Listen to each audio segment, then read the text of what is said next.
What's happening, my people? Welcome to Vertical Football Podcast and welcome to another edition of Fans Corner. And I'm your main person, coming. And today we want to talk about Arsenal and how Arsenal can have the maximum points against Manchester United coming this weekend. And I'm going to just set something straight right away because this match will decide so much for Arsenal. And at the same time, we can see that Arsenal drew 2 games, Man City lost 2 games. Even Aston Villa did the same thing too. And I think that this is the time that Arsenal need to start getting the maximum 3 points so that this gap will increase. With the current form of Manchester United against Man City, there's a lot of talks everywhere that this match will be very, very difficult for Arsenal, which I believe that it could be difficult if Arteta did not know what he's doing. But for me, I just want to talk about how Arsenal is going to win this match. And Carrick started the game against Man City. Let me just start from there. He started the game against Man City with the fluid 4-2-3-1. And on possession transition, he used 3-2-5. And defensively, he used 4-4-2, sometimes 4-4-2 mid-block, or 4-4-2 low block. And these are things that Arteta have been hammering about, saying that, all teams are going low block, mid block with us, and Arteta need to find a way to get this done. So guys, let's dive into it. How Arsenal is going to have the maximum point against Manchester United at Emirates. Number one is that Arsenal must first of all break down that 4-4-2 mid-block or low block. They have to just do that because I saw the match against Man City and I noticed that the way they press the space. It's like zonal pressing. They press the space and Kobbie Mainoo come closer to the 2 people coming forward. And when those people come forward, it makes it difficult for teams to build up, especially Man City. They find it so difficult to build up. And when they do that, they're trying to direct you. They will direct the team, that means the backline, to the player that have the wickets playing from the back style. You understand what I mean? That means the player that have the weak mentality or cannot do the playing out from the back very well. And when they do that, they do a quick press on that person and the person will go long. They get the ball on the mid block, then they start their counter. But this is what Arteta needs to do. I know that Arteta used this formation very well. First of all, he used 2-man defender and Zubimendi will join them to make it 3-man. So while doing that, he bring in Timber.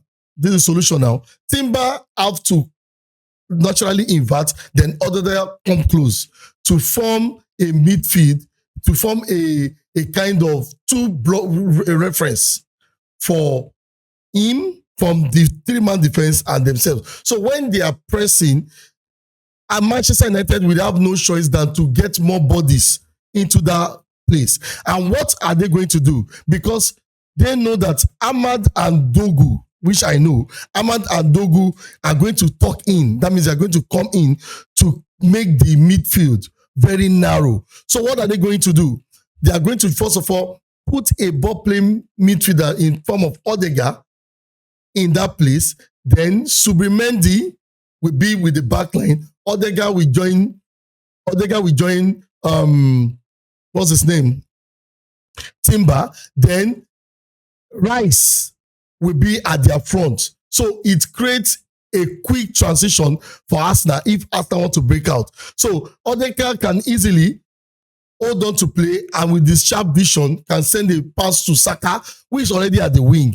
And I know that Carrick also will be thinking different things so that if they talk in, then Saka will be free to run through. So what they do, they have to make sure that they widen the pitch very well. They don't turn the game to be vertical. They make it horizontal. So Arsenal must first of all deal with that zonal pressing by putting more ball-playing midfield, ball-playing players in that 18 period. And that will work fine. So let me just say that again.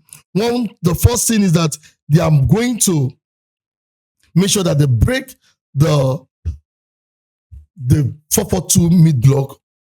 That is it. They have to break it down. And when they break it down, they will create a fine structure of Arsenal playing from the wing.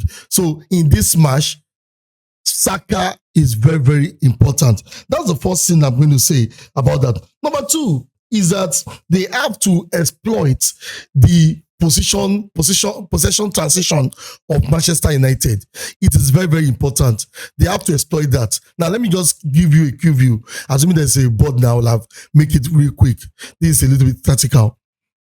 Manchester United build up with 3 men at the back. Sometimes they go long. So they build up with 3 men at the back, then 2, then 5. That means Dogu and Ahmad are the front fruit. Dogu and Ahmad are the front fruit, trying to create a maximum width for the both teams, or sometimes tuck in. So what are they going to do in terms of that? Dogu have already left a space behind. And that space is open.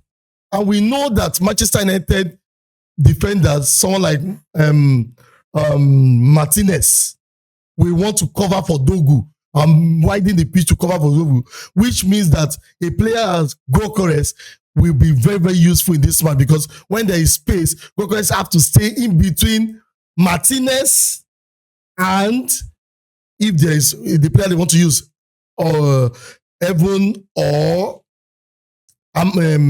Maguire. So because of that, Martinez will not want to go too far away from Maguire. So in that middle, there is Gyökeres, and Gyökeres should be at that position every time, finding a means to disturb both of them so that they cannot create that space. So what Arteta needs to do is that Saka, when there is a loose ball or ball recovery or interception, the next person Arteta should look at, or the next person the team should look at, is to get in Saka on the ball, or trust the Saka on the ball to get the space open, to make sure that space, to make sure to work on that space that Dogu have left behind, because that is one thing that Manchester United will want to do, because they believe that they have to work on this thing the way they want to do it. So that Dogu space, the vacant space that Dogu left behind, will be a space where they can use very well, and that will work. And Arsenal need to understand this, that they are not going to be looking to possess the ball with you. The days of possessing the ball for Manchester United is not now. So they believe that Arsenal should have all the ball. So what Arsenal should need to do is that Arsenal needs to meet them at the point of their game by also going long. When your keeper got the ball, when your player, because I've seen it this season against Manchester United, the first leg, when Arsenal went long, Arsenal needs to go long in this match. They need to go long in this match, target that Doku space. And when that Doku space is maximized, then there is trouble, and there can be a goal in that is thing. So the next thing we are going to talk about is to neutralize Bruno long balls. Yes, you have to neutralize Bruno long ball. By far is the best player in Manchester United. So what do? Make Bruno whining again. Let Bruno whine throughout the match. And I know that there's a lot of dark arts that player like Gabriel, player like Rice have in doing that. So let Bruno whine again. Every time, every chance for him to create a long ball, you charge him up or cause a foul from him. If Bruno is not having the ability to give Manchester United that 100% mentality, psychology, then the game is off. So Arsenal needs to work on the Bruno side. Yes, he's a top player, but when Bruno is having that shitty day, the game is over. So Arsenal need to work on the side of Bruno. Work him. If it's words, say words to him. Say things to him. These are things that Manchester United have done in the past against Arsenal. I think this should be a payback for Arsenal too, for Manchester United, and say, Dogu, Bruno, you are not the best. Just say things. Say things. I'm not saying you should say hateful words, but I'm just saying make him feel unwanted, make him off balance. And any opportunity for him to create a magic that the way he does it, what do? Get a foul from him. Yes, get a foul. So find every means possible to stop Bruno from having a good day. I know this is not analysis, this is not tactics, but this is one thing that coach like Mourinho have used effectively. Coach like Ancelotti have used effectively. Target their best player. I think Ole also did that. They targeted Rodri the last match. So this time, they need to target Bruno and make Bruno suffer. Yeah. The fourth thing I'm going to talk about, which is not the last, because I have one more to do. Now, the fourth thing I want to talk about is Mbeumo Ahmad in this match. Is that if Manchester United is going to have a spark, in this game, find a means to silence these two players. So how do you do that? They are going to want to eat on a counter. And I know that Arsenal have a lot of fast players behind them. So what do? Always have a rest player, a rest defense for your team. At least two fast players, which I think it can be Gabriel Saliba or Gabriel, or three at the back, or Miles Saliba. Just have a rest defense that are quick. So when they are eating on a counter, they are able to stall them so that they cannot press in on that counter. So Miles or Gabriel Saliba can be the sitting defense against Man City. What really caught my eye in that match was that the Man City defense are not proactive enough. And these are things that Arsenal have in abundance. So try your possible best. Amad Diallo is fast on the break. So what do? Eat it. Put them in a awkward situation. I know they don't whine. I know they are Africans. They want to use solidity, physicality. But what do? Have a fast player that can steal the game, that can steal this counter attack. You don't need to mark them. You just have to steal it. So how do you steal it? Try to find a means to gain momentum with them till your other teammates get back to you. Now, the last thing I'm going to talk about, and is the ultimate thing for Arsenal this season, is a set piece. For you to wound Manchester United, for you to have that 3 points. So what do? Know how to use a set piece. Their goalkeeper is good, but when a goalkeeper is not a little bit, they lose concentration.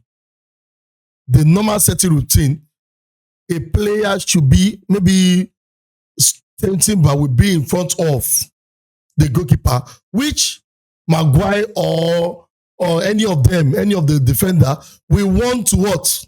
Push them aside. Push him, do wrestling, and eat them in that angle. So how do you do that? A good cross from Saka or Rice and a good connector. They right now is a new team, and I know they'll be working. They have a week now to work on the set piece and work on some things in the game. But a week is not enough to defend set piece against Arsenal. So Arsenal need to eat them without crosses. The normal routine gets 4 players behind. When the set piece, when the corner is coming in, run through and eat them. This team have showed many times that they are not good on set piece. And they are going to be using Maguire so that they can close that deficiency, which I know will be also an error. Because number one, they are going to lose concentration. They are going to lose the ability, the technical know-how, because of the constant disturbance of players like Gabriel, like Timber, and other players too. So eat them on set piece. So how do you eat them on first with the 3, 4, 5 corner is very, very important. In this match, the first goal make a lot of sense. So Arsenal need to use their set piece power to make sure that it is settled. Let me reiterate what I said again so that you guys can understand. This season alone, Arsenal have the highest set piece on goal. I guess you know that. But in the other side too, Manchester United have not been that good. They have not been good on set piece too, especially on corners. It has been better, but there's obvious shaking at the back. So what do? You set up your team the way you set it up and put that on. And the last thing I'm going to talk about, this video is getting long, the last thing I'm going to talk about is the ability to be patient in this match. A team that is playing a low block or a mid block, we want you to exhaust all your patience. So what do? Recycle this ball as many times as possible. Make sure that they get bored of no action. That is what Man City did not do right. Man City players, actually shaky, they always want to be at the front foot. But this time, give them that to stupor rest. They'll be tired that they want to be adventurous. I guess this happened against Manchester United versus Barcelona, where the midfielder were so angry that they couldn't get the ball. And when the time comes, they lost focus. And that is what we, the Arsenal fans, should be prepared for. That you need to be ready to face a game whereby you recycle the ball and they stay fixed in their low block, in their low block. So how do you do that? Patience. Calm down, recycle the ball. And when the time comes, when they open a little bit of space, hit them hard. So I guess, guys, this may look like something different, but I guess Arsenal need this match more than anything in the world. And this match will be a statement for the coming season. Imagine beating Manchester United. You have been doing it every year, but this time you needed it more, because if you lose this match, if Arsenal lose this match, the title race is shaking. So, Arsenal fans, this is what you need to expect. And if you think that there's something you need to say about what I've said, maybe there's other points, because there's so many things about this new Carrick, Manchester United, this thing. What you have to do, put it in the comment section. And this is not for Manchester United. This is for Arsenal. So, Arsenal fans, rooting for you. Let's get this done. Till we meet again, stay fixed to Practical Football Podcast. Bye-bye.